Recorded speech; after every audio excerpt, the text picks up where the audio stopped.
right before I took my trip to Portugal, I Yeah. got my family together to see me off. We was kicking it in Compton at some like arts gallery. This artist, Mr. Wash, he from Compton. He had a new art studio in Compton, invited me. I invited my family. We was like painting the brick wall and hanging out. And my dad had to leave early because he was tired. He wanted to get home before it got dark, you know? And we was chilling. And then, I don't know, like 30 minutes later, he calls my sister and says his house exploded. He was already staying in like somebody's pool house, didn't like his living situation. And then he said he went to the restroom, turned on the light switch, and apparently there was a gas leak, and the electricity from the light switch caused an explosion, and his whole shit burnt up all of his stuff. He had second-degree burn and was implemented into the hospital. Like the day I had a flight out, I went to the hospital first to see my dad, and I'm just like, what the hell? I was gone for like 10, 11 days, came back, and So his house exploded. You still left. yeah, I bounced. I had paid. My deposit was already in. I'm going to Portugal, I had my to boy. go You inward. straight? You know what I mean? Karma is constant. You know, Yeah. I don't know what he did in the past for that to happen to him. That's not my fault. Are you good? Yeah, Yes he was good. or He no? said he was good. You good? All He right, was I'm good. gone. I'm in the Portugal. Yeah, I left him there. Yeah. And he healed in time. But like once they like released him from the hospital, like they paid for him a motel only for so long. And when I got back, I was like locked in on an album. I had an opportunity to book this live workspace at the homie's house, set up a studio in there. It was like in the Hollywood Hills.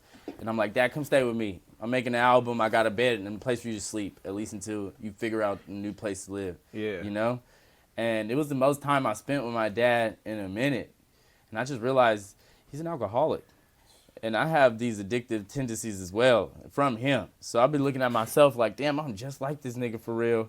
And I just be trying to eradicate the shit that I don't like about myself so I can just, you know, reach my own personal pinnacle. Yeah. But it was nice to spend the time with him. He ain't never been in a house in the hills with the view. He was like really taking it in.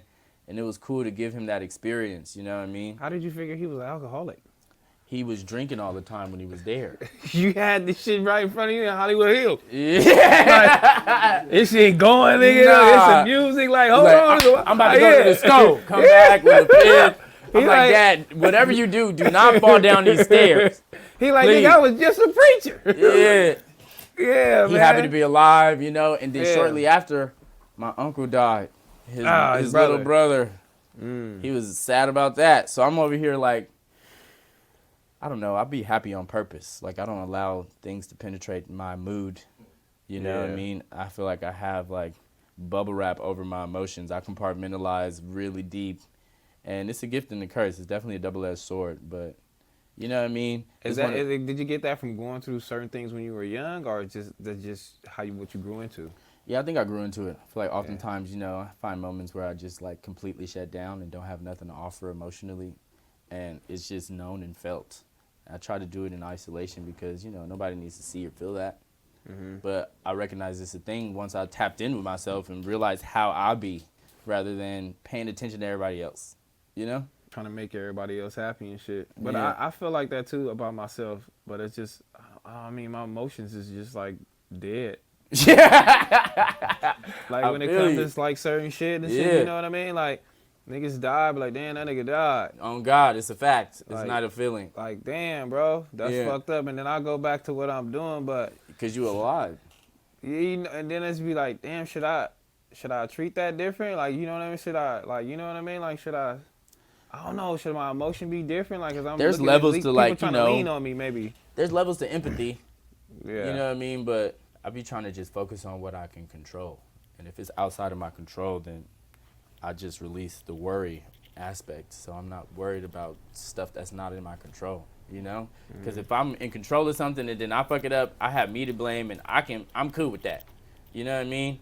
But if something is not in my control and I feel some type of way about something that somebody else did, it's not really my problem. Or, you know what I'm saying? So I don't know. It's a balance too. But, like, it's something that I've been really focused on and set an intention to just, like, figure out for myself for the better. And that Portugal trip helped you. On God.